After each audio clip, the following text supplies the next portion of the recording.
Ce matin, l'équipe et moi-même avons brossé, comme on dit, un 360 degrés sur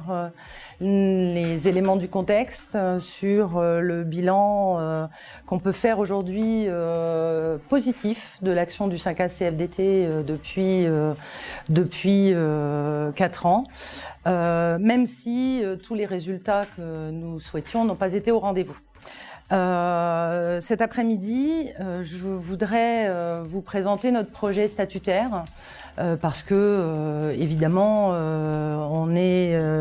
au plein cœur de notre campagne électorale et que sans le vote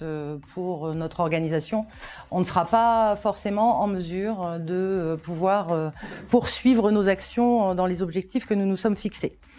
Ce matin, on a vu que le contexte était de plus en plus complexe, le contexte financier et budgétaire,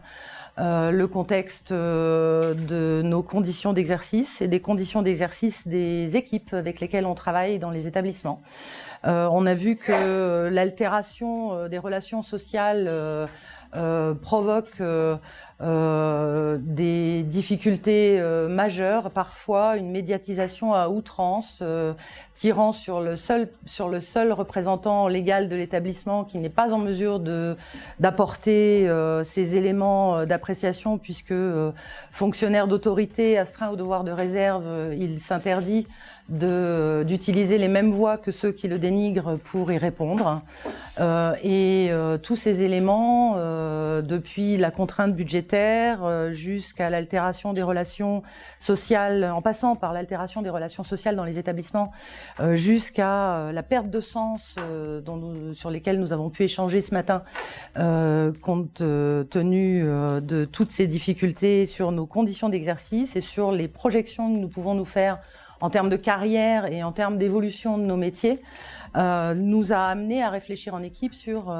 le projet que nous comptons porter pour ces élections et le projet qu'on appelle le projet statutaire, mais qui n'est pas qu'un projet de revendication statutaire en termes d'évolution indiciaire, indemnitaire, même si elles sont la plupart du temps légitimes, mais aussi des revendications en termes d'amélioration de nos conditions de travail et de retour à la raison, on va dire, de la part de tous sur le fonctionnement de nos établissements et la manière dont nous sommes considérés par l'État. Je vais dire l'État d'une manière générale, sachant que ça englobe aussi bien le ministère que le CNG, que les ARS, les DDCS, les préfectures.